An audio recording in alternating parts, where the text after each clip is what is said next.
So, as you can tell from the title, this video is based on the flood of YouTube videos that are coming up on the theme of I don't dream of labor. So, if you're stuck in a 9 to 5, then this might be the video for you. I'll share my experience of being an entrepreneur and the other side of this hustle culture that you really need to know before quitting your 9 to 5. These are things that I wish I had known earlier and things that allowed me to decide whether entrepreneurship was really the thing for me or not. So let's talk some real shit.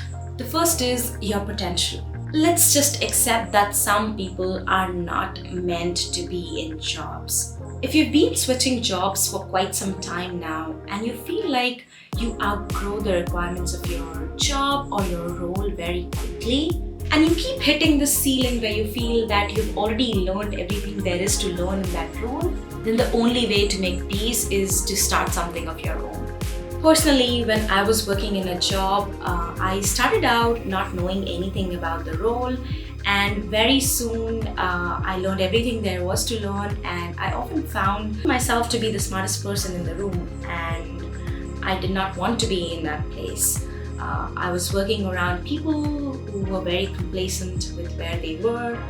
Almost all of them were 40 plus in age. There wasn't much room to grow anymore. And so I thought maybe a fast-paced startup environment would be better for me. And I started working in startups. I moved to this startup in London, then worked with a digital marketing agency.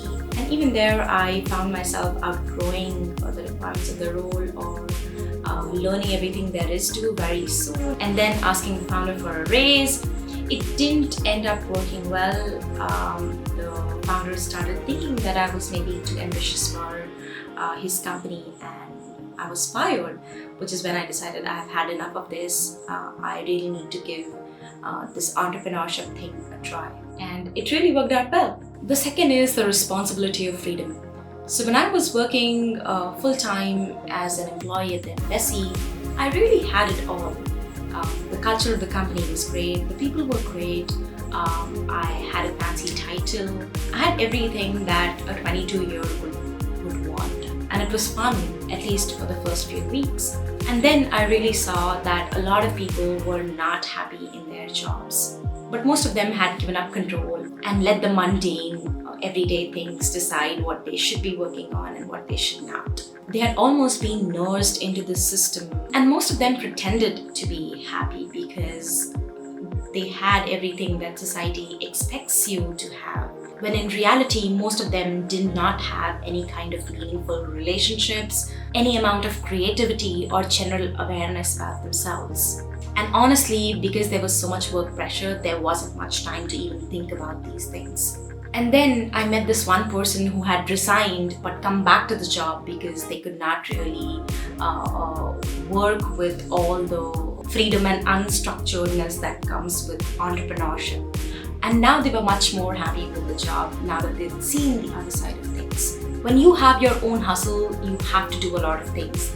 There is first the product or service that you have, then there is sales, marketing, leadership, finance, and so much more. And you have to do all of this yourself, and more than that, inculcate the discipline to do this every single day, even when you can't see the results for a very, very long period of time. Before I joined the embassy as a content marketing manager, I really loved writing. Even in the interview with the vice chairman, when he asked me to show him some words that I was very proud of, I showed him my medium pieces that I had written back then, and not things that I had done in my earlier jobs. And he was very impressed with the detail and attention I had put in each of the write-ups that I had written, even when I knew that nobody was reading it. But when I actually got the job and I started working, my love for writing was starting to kind of fizzle away. It's not possible to put in so much attention and detail into your creativity or your work when you're asked to, like, say, complete 10 posts by the end of the day. It's just very tiring and unrealistic. I couldn't even put 1% of the detail and finesse that I would usually do in my write-ups with the things that I was doing inside of the embassy. And as time passed by, it was becoming less and less enjoyable. So for a brief period of time, I started writing on the weekends just for myself again, because I really could not find that outlet or that space in my work. But all I could write about was how miserable I felt at my job. So I started looking for freelance opportunities so that I could write something more meaningful and also quit my full-time job when the time comes. And I did find a Shopify app development company that wanted me to strategize their digital campaigns, and I started writing for them. So I used to run a 9 to 5 and then come back home and work on these digital campaigns and write for this company. Over a period of time, I started marketing myself and looking for more clients. And this whole system of having a routine for marketing yourself, figuring out the channels that will work for you, managing clients, setting up workflows, keeping track of your finances, etc., really require some practice and work. These things don't just come to you. You really have to inculcate the discipline and set up a routine for yourself. Every morning you have a blank slate to work on, and you really have to decide what are the things you want to get done and how you will go about the day. There's a lot of unstructuredness to the process, and if you're somebody who has never done this before, then you really should work on these things at the side first before you decide to go all in. The third is slow burn and the law of reversed effect. So when you decide to go all in on this entrepreneurship thing, you think that you will quit your job and the next day maybe launch your product or brand and it's going to be all success. But unfortunately, that's not the way it works. And there is this law of reversed effect given by the American writer Aldous Huxley, which says, the harder we try with the conscious will to do something, the less we shall succeed. Proficiency and the results of proficiency come only to those who have learned the paradoxical art of doing and not doing, or combining relaxation with activity. So what he's saying is, if you try too hard to do something, it'll only run farther away. You must have seen this with sleep. The harder you try to sleep, the more difficult it becomes. Or when you're too attracted to someone, the more you try to chase the person, the less attractive you become. The same happens when you jump just all in on this entrepreneurship thing and then try to make it work from day one. The more you try to make it work, the further away it gets. The same thing applies to your business. If you are under pressure to make money off of whatever thing or whatever business you're running, then the more you try to chase it, the farther it's going to go. And you working harder to make money off the things that you're doing, which are also likely the things that you love, things you're passionate about, then that is not going to change the outcome of what is going to happen. Things will happen in their own time, and you getting over involved with things might even not work out very well. I have a lot of instances I can tell you where I did this, where I tried to follow up with the prospect more times than it was necessary, and the prospect probably concluded that I was desperate for the job and decided not to go ahead with the proposal. I'm still in the process of figuring out a balance between relaxation and activity, as Huxley says, but sometimes I really find it very difficult. So what I've done is I usually run 2 projects in parallel. So I'm working on YouTube alongside working as a full-time content writer for Web3 companies at the moment. I have my own digital marketing agency,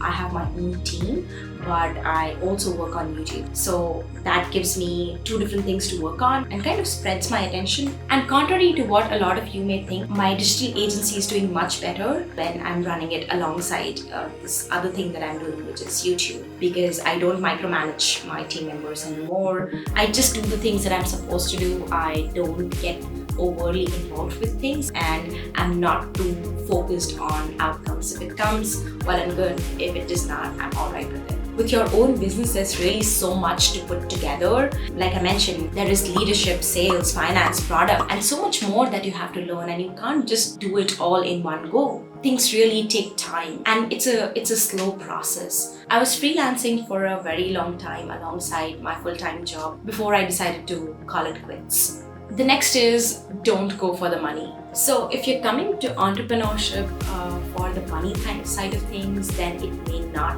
work out. Because trust me, it's hard. And unless you have a very strong purpose or reason as to why you're doing it, it can be very, very, very difficult.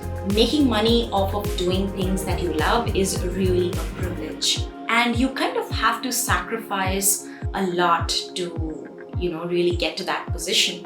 And even if you get to that place, you will realize that you don't necessarily have the opportunity to spend all of your time doing just the thing that you love. You will have to learn some bit of finance, even if you hate doing accounting or if you hate dealing with numbers. You will have to, learn marketing things, even if you don't like to put yourself out there or if you don't know any form of marketing.